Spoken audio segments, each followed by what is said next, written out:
महापुरुषों के संघर्ष से भारत में लोकतंत्र आया। डॉक्टर बाबा साहब अम्बेडकर, सर छोटू राम, राष्ट्रपिता ज्योतिबा फूले, छत्रपति साहू जी महाराज और डॉक्टर बाबा साहब अम्बेडकर का एक सपना था स्पेशली कि भारत के हाशिए पे गिराए गए समाज को भी स्वाभिमान सम्मान का जीवन मिले। राजतंत्र में जिनके पास अधिकार नहीं थे उनको भी आगे बढ़ने का अवसर मिले। लोकतंत्र इसलिए आया कि वोट की शक्ति आपके हाथ में आई और इस वोट से आपको तय करना है कि आपके क्षेत्र का विधायक कौन होगा, सांसद कौन होगा, मुख्यमंत्री कौन होगा, प्रधानमंत्री कौन होगा।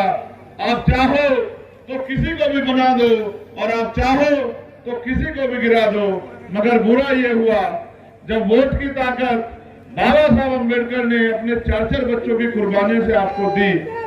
दुश्मन बड़ा खतरनाक है, बड़ा समझदार है, उसका थोड़ा सा वोट है, वो राज करता है। इसके पीछे रणनीति है। रणनीति ये है कि दुश्मन को पता है इनके पास वोट है लेकिन ये गरीब हैं, इनके पास अच्छे घर नहीं है, अच्छा खाना नहीं है, पीने को अच्छा पानी नहीं है, सुख सुविधाएं नहीं है। इनकी वोट को, इनके पास जो कमी है नोट की, आर्थिक कमजोरी जो है, हमें नोट से खरीदना है। लंबे समय से वो करता आ रहा है। फिर एक रहबर पैदा हुए माननीय काशीराम साहब के रूप में, उन्होंने गांव-गांव बस्तियों में जाके कहा कि वोट का सौदा नहीं करना है, वोट को बेचना नहीं है, वोट को इस तरह से रक्षा करनी जैसे बहन बेटे के सम्मान की रक्षा करते हैं। आपने प्रयास भी किया।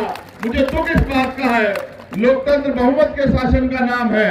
यहाँ आप किसान, नौजवान, कमेरों की आबादी, मेहनतकश कौम की आबादी 2 लाख से ज्यादा है, लेकिन एक बार भी आप यहाँ विधायक नहीं बना पाए। मुझे सुन के इतनी तकलीफ हुई कि अभी मेरा समाज, मेरे लोग यहाँ जागे नहीं।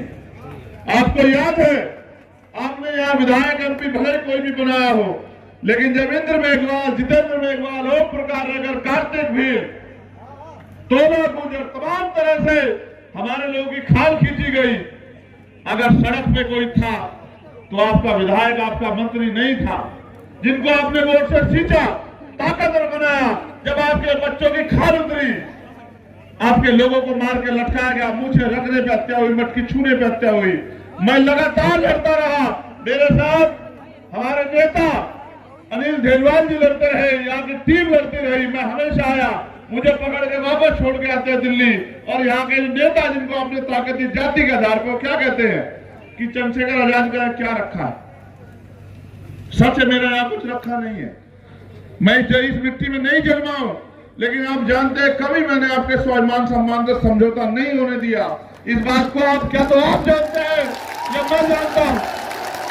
क्या तो आपने इस दर्द को सहा होगा, मैंने सहा। ये वोट का अधिकार हमें गुलामी की बेड़ियां काटने के लिए मिला, ये वोट का अधिकार हमें शक्ति बनाने के लिए मिला है। हम चाहे तो गुलामी की बेड़ियों को जड़ से काट सकते हैं। आप मुझसे प्यार करते हैं, मैं इस बात को जानता हूं, तभी आप यहाँ डटे हुए हैं। लोगों की रैलियों में भीड़ नहीं है, आप कंधे में कंधा मिलाकर बैठे हैं, यहाँ कुर्सी नहीं लगी, आप जमीन में बैठे हैं। मैं आपके इस प्यार का कदर करता हूं, लेकिन आप मुझे बताओ, सड़कों पे तो मैं लड़ाई को लड़ रहा हूं सड़कों पे, मार भी खा रहा हूं, अपमान भी सह रहा हूं, आरोप भी सह रहा हूं, जेल भी जा रहा हूं, सीबीआई इनकम टैक्स से नहीं डर रहा हूं, झूठे मुकदमे जेल से नहीं डर रहा हूं। इनसे तब नहीं रुका, इन्होंने गोली चलाई, 4 गोली चलाई, तब भी बच गया क्योंकि आपका प्यार आशीर्वाद मेरे साथ। लेकिन आप ये नहीं जानते कि तब राज तलवारों के दम पे बदला जाता था, तब तलवार के नाम पे हथियार थे, आज वोट के नाम पे हथियार है। रेवत राम जी, पवार साहब यहाँ से आपके एमएलए, ये जनरल सीट है। मैं धन्यवाद दूंगा हनुमान जी बेनीवाल का, उन्होंने एक गरीब के बेटे को, एक कमजोर के बेटे को इस सीट पर लड़ने का मौका दिया है और उनके संगठन का मैं धन्यवाद दूंगा कि वो अपने नेता के साथ खड़े हैं। लेकिन असल बात यह है, क्या रेवत राम जी पवार यहां से जीत पाएंगे? इसका फैसला रेवत राम जी के हाथ में नहीं है, हनुमान बेनीवाल जी के हाथ में नहीं है, मेरे हाथ में नहीं है। इसका फैसला आपके हाथ में है। आप हाथ उठा के बताओ कि राजस्थान में मेरी दुख तकलीफों को कुछ कम करोगे नहीं करोगे इस बार 2023 में? आपसे पैसा मांगने नहीं आया, मैं आपसे वोट मांगने भी कभी नहीं आया। मैं आपसे शक्ति मांगने आया हूं कि आपकी जिंदगी के कुछ फैसले, संविधान ने कलम में ताकत दी है, ये कलयुग नहीं है, ये कलम युग है। यहां आज एक प्राइमरी स्कूल के हेडमास्टर के बेटे को भी अधिकार है अपनी बात रखने का, और आपका मंच सजा है, आपके नेता यहां बैठे। मैं आपसे कहना चाहता हूं,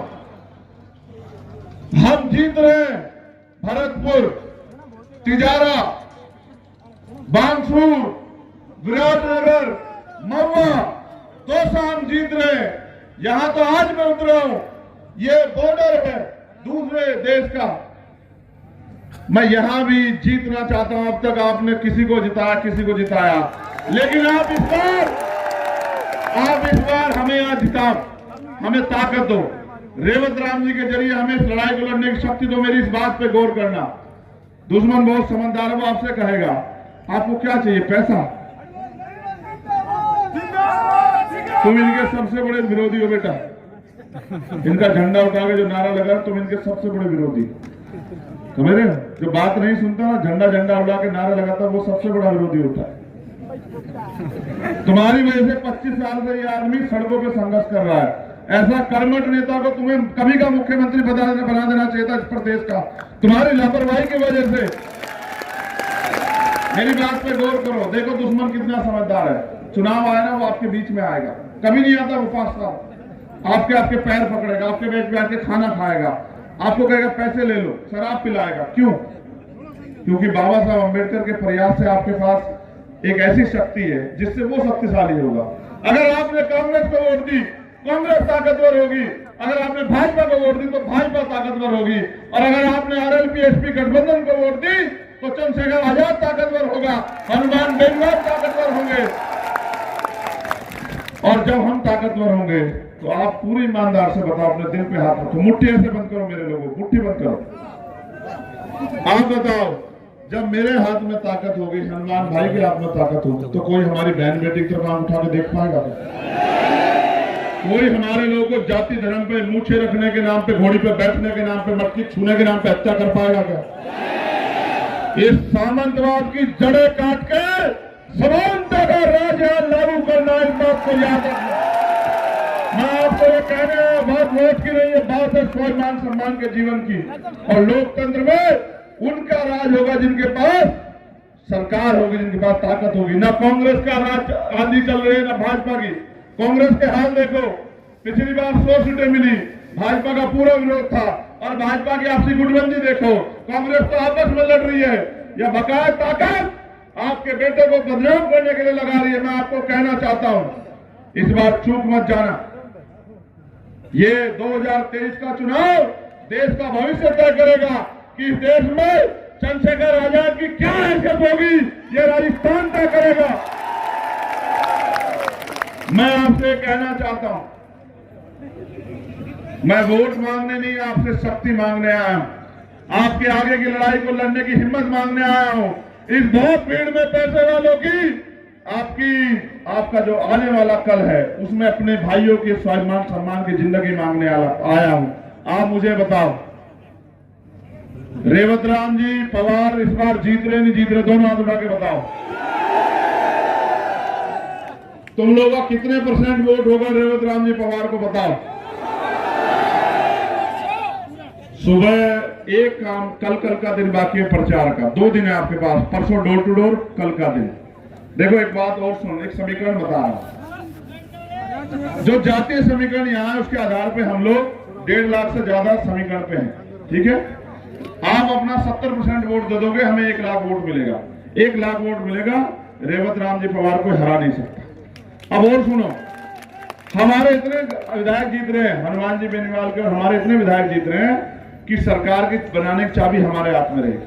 और इस बार हमने तय किया कि हम भाजपा कांग्रेस को बनने नहीं देंगे। इस बार अगर मुख्यमंत्री कोई बनेगा तो किसान का बेटा, आपका अपना भाई हनुमान जी बेनीवाल बनेगा। आप ये बताओ, जब हनुमान जी बेनीवाल मुख्यमंत्री होंगे तो क्या मुझे बार बार दौड़ लगानी पड़ेगी राजस्थान की तरफ? तो आप सोचो।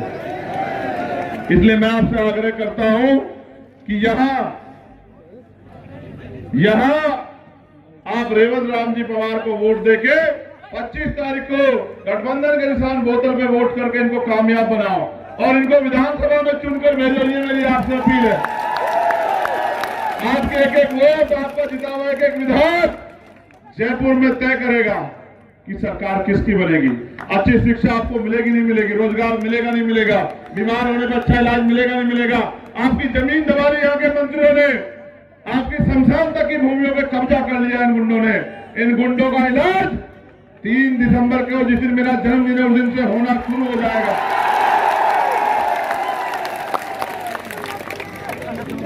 शिवदान जी मेघवाल लूण कनेक्शन से हमारे उम्मीदवार है। आपका कोई दोस्त, साथी, रिश्तेदार रहता है तो कह रहे हैं इनको वोट करने, आप वही है ना बसपा के प्रदेश अध्यक्ष हैं जिनकी जमीन कब्जा रहे थे दूसरे लोग। हाँ सुनो भाई, देखो ये हमारे बिल्कुल बड़े भाई है, बहुत सम्मानीय है, समाज की नाक है ये। मैं आपसे इनके लिए भी अपील करता हूँ, शिवदान जी मेघवाल के लिए, कि आप वहां इनको अपने 2 रिश्तेदार साथी को भी इनको वोट देकर सफल बना के विधानसभा भेजे। इन्होंने बहुत दिन सेवा की है समाज की। मनोज बिश्नोई जी बीकानेर पूर्व से हमारे उम्मीदवार है, मैं इनके लिए भी आपसे वोट की अपील करता हूं। वहां जो भी आपका दोस्त आते हैं उसको भी कहो। आखिरी बात, इस बार आपने हाथ मजबूत करोगे नहीं करोगे बताओ। सड़क पे तो बहुत दिन हो गए लड़ते हुए, इस बार हमारे लोगों को सदन में भेज रहे हो नहीं भेज रहे हो बताओ। इस प्यार, सम्मान और आशीर्वाद के लिए धन्यवाद। ये बात याद रखना, हनुमान जी खड़े हैं यहाँ, हनुमान जी बेनीवाल ही कहना पड़ता है। लोग देखने लगते हैं पता नहीं कोई वो बहुत गधे वाले हनुमान जी तो नहीं खड़े हैं, तो ये भी कार्य के तौर पे उनके जैसे जब भी कोई गुंडागर्दी करता है तो ये गधा चला के पीट देते हैं उसको। लेकिन मैं आपसे कहना चाहता हूं, आखिरी 2 दिन में कमजोर तो नहीं पड़ जाओगे। पैसे शराब के सामने स्वाभिमान से समझौता तो नहीं करोगे, अपने साथ हुए अन्याय का हिसाब करोगे नहीं करोगे। आखिरी बात, डरना मत किसी से। हमारा डंडा और झंडा बहुत मजबूत है। पहले तो मैं अकेला था, अब तो मेरे पास इस प्रदेश की बहुत मजबूत भुजा है। जो जिस भाषा में समझेगा, हाल तो 3-4 के बाद जरूरत नहीं पड़ेगी, सब गुंडे भाग जाएंगे यहाँ से। इधर बराबर में एक देश है, उधर पलायन कर जाएंगे, क्योंकि यहाँ तो नहीं रह पाएंगे। उसके बाद यहाँ रहेंगे तो गाय बन के रहेंगे, इंसान बन के, कोई गुंडागर्दी नहीं करेंगे। बहुत बहुत धन्यवाद। जय भीम, जय भारत, जय जवान, जय जवान। आरएलपी गठबंधन जिंदाबाद। बहुत बहुत धन्यवाद। 2-4 और जगह जोरदार दिखने लगे। जय भीम, जी महाराज की, का पीर की, कपिल मुनि जी महाराज की, आरएलपी गठबंधन जिंदाबाद और रेवत जी पवार की जय। आप सभी